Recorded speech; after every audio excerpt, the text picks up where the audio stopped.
Depending on exactly where you live in the tri-state area, you may be at the peak of the virus, or you will be within a few days. What can we do to keep our immune systems as strong as possible?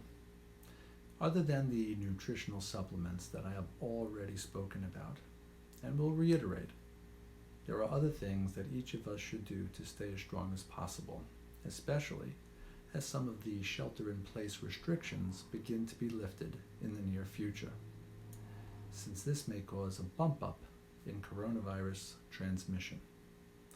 One of the most important things that you can do is to sleep as much as possible. I have always said, sleep is the elixir of life. Unfortunately, many people have been having trouble sleeping during this pandemic. For this, there are a few potential solutions, but first we must figure out, why aren't you sleeping? Is it a problem falling asleep, or a problem staying asleep, or both? If you are having sleep problems, I will address this near the end of this discussion. Another is hydration. It is very important that you stay hydrated. For most people, 64 ounces of water per day is sufficient. But if you are drinking a lot of caffeinated coffee or tea, I would suggest another 8 ounces per day for each cup of that you consume. Please, do not drink more than 8 ounces of water at a time. Actually, probably having 8 ounces spread out over an hour would be best. Staying as calm as possible throughout your waking hours is also of utmost importance. If you find you are unable to stay calm throughout the day, I have a few suggestions. One would be meditation. If you have never meditated or have never done any guided visualizations, there are many apps and websites you can access for free. I would suggest you do a Google search or search in your app store to find something that resonates with you. If this does not work for you for some reason, there are some nutritional products that I think can be very helpful. Although we could try to get very specific, a supplement that I have found to work well with most people is called Calm Day, and we still have a few of those in stock at the moment. Laughter, of course, is a wonderful antidote to stress. Whether you can find movies that are comedies to watch on television or stand-up comedy videos, I do suggest you spend part of your day laughing.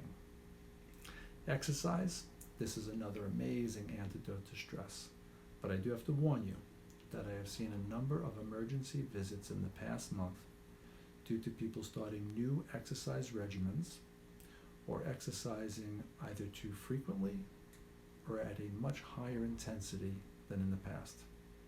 If you do decide to exercise or increase your exercise or add new types of exercise into your daily routine, it is very important that you do this slowly. This may mean doing only a few minutes of a new exercise, doing the exercise you choose at a low intensity at first, and making sure you do not start too many exercises within 2 or 3 days of each other. As the days go on, you can increase the time and or intensity that you are doing these new exercises. And remember, as you add in more new things, you must start out slow and easy. All too often, I have patients hurting themselves trying to be healthy. For those of you that saw my first case of the day video, it is imperative that you keep moving throughout the day. It is much too easy to develop a blood clot in your legs with this new level of inactivity. Even if you're exercising every day, most people have become incredibly sedentary during the rest of their day. Do not let more than an hour go by without getting moving. Finally, I will again discuss nutritional supplementation. I do feel this is of utmost importance, and I will discuss here what I am doing personally and what I am suggesting for my family. Vitamin C or buffered-ascorbic acid, 3,000 milligrams per day in divided doses. Viraplex, a supplement rich in vitamin A and numerous other immune-related nutrients, including the herb elderberry. I suggest 2 tablets per day divided. K-Force, a vitamin K, vitamin D combination, just 1 a day.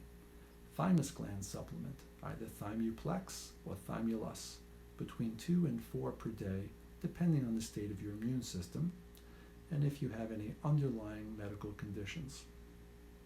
The younger and healthier you are, 2 a day in divided doses is just fine. The older you are, or the more underlying health concerns you have, I suggest taking 4 per day in divided doses. Zinc lozenges, currently out of stock unfortunately, I suggest taking just 1 per day unless you expect to leave your home or be in contact with other people, then take an extra one. Gelsemium homeopathic. This homeopathic has been used around the world for both prevention and treatment of this particular coronavirus, but has become very difficult to get. Other supplements containing different immune-stimulating mushrooms, such as reishi, can also be of great benefit due to their stimulating the natural killer cells of our immune system. These have very strong antiviral actions. Sleep issues. I've been treating sleep issues for over 30 years. Sometimes they are fairly clear-cut, and other times very complicated. Typically, trouble falling asleep is due to pineal gland issues leading to an inability to produce the right amount of melatonin at the right time.